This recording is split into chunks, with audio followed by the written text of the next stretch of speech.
Guys, आज मैं जिस एनिमे सीरीज की एक्सप्लेनेशन करने वाला हूँ उस एनिमे सीरीज का नाम है I got a cheat skill in another world और एक काफी ज्यादा अमेजिंग एनिमे सीरीज है। वीडियो के स्टार्टिंग में हमें एक सिटी को दिखाया जाता है और तभी हमें कुछ लोगों को दिखाया जाता है जो एक लड़की को बुली कर रहे होते हैं और वो लड़की काफी ज्यादा हैराश हो जाती है और हेल्प के लिए चिल्लाने लगती है और तभी एक मोटा सा लड़का उन बुली करने वाले लड़कों को रोकने के लिए जाता है। और हाँ गाइस, यही हमारा मेन कैरेक्टर है और हमारा मेन कैरेक्टर कहता है एक्सक्यूज मी, उस लड़की को छोड़ दो। लेकिन वो बुली करने वाले लड़के उल्टा हमारे मेन कैरेक्टर को और काफी ज्यादा बुरी तरह से मार देते हैं और वो लड़की हमारे मेन कैरेक्टर को मार खाते हुए देखते रहती है और काफी ज्यादा गिल्टी फील करती है। और फिर हमें उस लड़के को जमीन पर पड़ा हुआ दिखाया जाता है और फिर वो लड़की उसे उठाती है और वो लड़का बिना कुछ कहे वहां से चला जाता है और हमें देखकर ऐसा लग रहा होता है जैसे हमारे मेन कैरेक्टर को इन सब चीजों की आदत सी हो गई है। और फिर हमें बताया जाता है कि हमारे मेन कैरेक्टर को ना तो उसके स्कूल में कोई पसंद करता है और ना ही उसके पेरेंट्स, यहाँ तक कि स्कूल में उसे इतना ज्यादा बुली किया जाता है कि वो अपने स्कूल जाने से भी काफी ज्यादा डरता है। और हमारा मेन कैरेक्टर बताता है कि मेरे भाई और बहन से छोटे थे लेकिन वो सुंदर थे, इसलिए उन्हें वो सब कुछ मिला जो मुझे नहीं मिला। और जैसा मैं बड़ा होता गया वैसे ही दूसरों के मन में मेरे लिए नफरत बढ़ती गई। यहाँ पर वो अपने घर पर आकर लेट जाता है और दादाजी के सामने कहता है कि सिर्फ मेरे दादाजी ही मुझे समझ सकते थे। और यहाँ पर हमारे मेन कैरेक्टर को अपने दादा की पुरानी यादें यानी कि पुरानी मेमोरीज याद आ रही होती है और हमें दिखाया जाता है कि उसके दादा की डेथ हो चुकी है और वो रो रहा है। और हमें बताता है कि उसके दादाजी के चले जाने के बाद उसके घर वालों ने उसकी सारी प्रॉपर्टीज को हड़पने की कोशिश की, लेकिन उसके दादाजी ने कुछ ऐसे प्रॉपर्टीज के पेपर बनाए थे जिसके वजह से उनके पेरेंट्स के सारे शीशे नाकामयाब रहे। और फिर हमें अगले दिन स्कूल का सीन दिखाया जाता है और फिर सीन शिफ्ट होता है और दिखाया जाता है कि हमारे मेन कैरेक्टर को कुछ बच्चे बुली कर रहे हैं और हमारा मेन कैरेक्टर गिड़गिड़ाते हुए कहता है मुझे प्लीज जाने दो,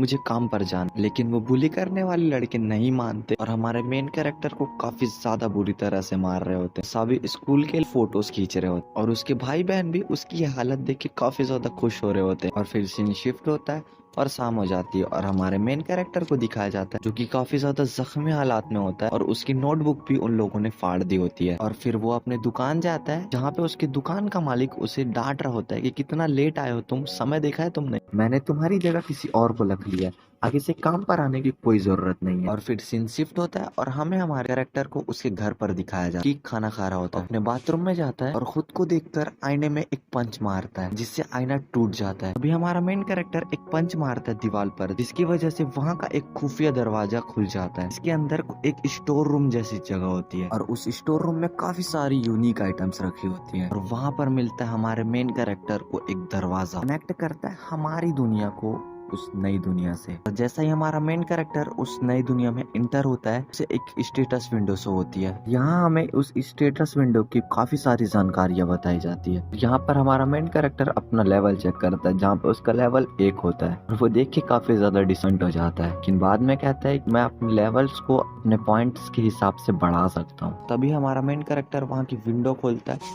और बाहर देखता है तो वो एक अलग ही दुनिया होती है भाई। फिर हमें बताया जाता है कि इस दुनिया में जादू वगैरह भी होता है और फिर हमें दिखाया जाता है काफी सारे इक्विपमेंट्स, काफी सारे हथियार। फिर हमारा मेन कैरेक्टर एक तलवार को उठा लेता है, उस तलवार की सारी स्किल्स हमारे मेन कैरेक्टर को शो होने लग जाती है। फिर हमारा मेन कैरेक्टर चले जाता है उस तलवार को लेकर अपने पॉइंट्स बढ़ाने। फिर जैसे ही हमारा मेन कैरेक्टर अटैक करने की कोशिश करता है उस तलवार को लेकर गिर जाता है भाई। फिर उसकी स्टेटस विंडो को दिखाया जाता है, यहाँ पर उसकी स्किल भी लेवल 1 पर होती है। फिर हमारा मेन कैरेक्टर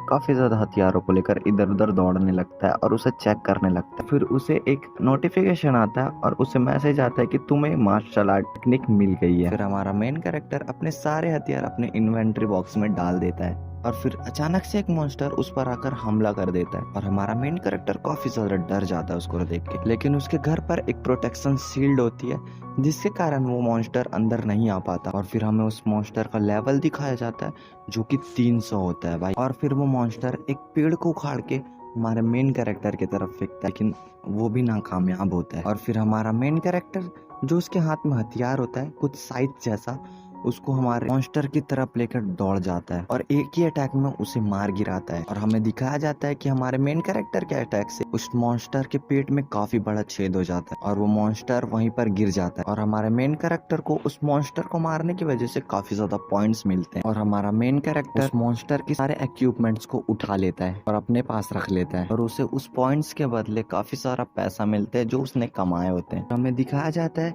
कि हमारा मेन कैरेक्टर जब सो रहा होता है तो उसके मसल्स में काफी ज्यादा चेंजेस आने लगते हैं। हमें हमारे मेन कैरेक्टर के काफी ज्यादा चीखने और चिल्लाने की आवाजें आ रही होती है। फिर जब सुबह होती है तो हमें हमारे मेन कैरेक्टर को काफी ज्यादा ऑसम लुक में दिखाया जाता है, काफी ज्यादा डिफरेंट दिख रहा होता है पहले वाले से। उसके काफी ज्यादा सिक्स पैक्स चुके होते हैं, वो खुद को काफी ज्यादा अलग पाता है। हमारा मेन कैरेक्टर घर से बाहर निकल जाता है और कहता है ऐसा लग रहा है जैसे मेरा नजर पहले से काफी ज्यादा तेज हो चुका है। वो अपनी दूसरा दुनिया वाले गार्डन में आकर काफी सारे मेडिसिनल हर्ब्स को देख रहा होता है। कहता है सब तो मैंने पहले कभी नहीं देखे, डॉक्टर्स की नौकरी तो गई समझो। हमारे मेन कैरेक्टर को अभी भी यकीन नहीं हो रहा होता है कि ये सब सच है। अभी हमें एक और मॉन्स्टर को दिखाया जाता है, काफी ज्यादा हंगामा कर रहा होता है। हमारा मेन कैरेक्टर अपनी इन्वेंट्री में से अपना हथियार निकालता है और चला जाता है उस मॉन्स्टर को मारने और वो शॉट थ्रो करता है और वो मॉन्स्टर वहीं पर खत्म हो जाता है। और हमारे मेन कैरेक्टर को इसके पास से भी काफी ज्यादा अच्छी लूट मिली होती है और उस मॉन्स्टर से हमारे मेन कैरेक्टर को एक नेकलेस जैसी चीज मिलती है जिसे कि वो अपने गले पर पहन लेता है और जो पैसे उसे उसके पॉइंट्स से मिल रहे होते हैं उससे वो नए कपड़े सिलवाने जाता है। और फिर वो अपने शॉट को लेकर काफी ज्यादा प्रैक्टिस करता है उस दूसरी दुनिया, और वो प्रैक्टिस कर ही रहा होता है कि उसे एक गॉब्लिन मिल जाता है और हमारा मेन कैरेक्टर काफी आसानी से उस गॉब्लिन को हरा देता है। और फिर वो दिन भी आ जाता है जब हमारा मेन कैरेक्टर स्कूल जाता है और लिटरली सारी की सारी लड़कियां ना हमारे मेन कैरेक्टर को ही देख रही होती है। कोई कहता है इसकी हाइट कितनी अच्छी है, कोई कहता है इसकी स्माइल कितनी अच्छी है, लोग तो ये भी कह रहे होते हैं कि कहीं कोई ये मॉडल तो नहीं है। और वहीं पर छुप के उसके भाई बहन भी उसे देख रहे होते हैं। और फिर हमारा मेन कैरेक्टर अपने क्लासरूम में एंटर करता है और उसके पास वही बंदे आते हैं जो शुरू में उसे बुली कर रहे थे और उससे कहते हैं पहले कभी देखा नहीं यहाँ पे, नया स्टूडेंट है क्या। और ये सुनकर हमारा मेन कैरेक्टर काफी ज्यादा घबरा जाता है। तभी हमारा मेन कैरेक्टर अपना नाम बताता है जिसका नाम होता है यूया तेंजू, हम इसे यूया ही बुलाएंगे। और जैसे ही मेन कैरेक्टर अपना नाम बताता है सारे के सारे बंदे चौंक जाते हैं, सभी के रिएक्शन देखने लायक होते हैं, यहाँ तक कि उसके भाई बहन भी उसे देखकर चौंक जाते हैं। ऐसा कैसे हो सकता है, मुझे इसकी बातों पर यकीन नहीं है। वो तो काफी ज्यादा मोटा और भद्दा हुआ करता था, इतने कम टाइम में ऐसा दिखना इम्पॉसिबल है। फिर हमारा मेन कैरेक्टर दौड़ कर जाता है अपनी शक्ल देखने आईने में और वो खुद को देखकर ही काफी ज्यादा हैरान हो जाता है और उसे यकीन नहीं हो रहा होता कि वो इतना ज्यादा स्मार्ट दिखने लग गया है।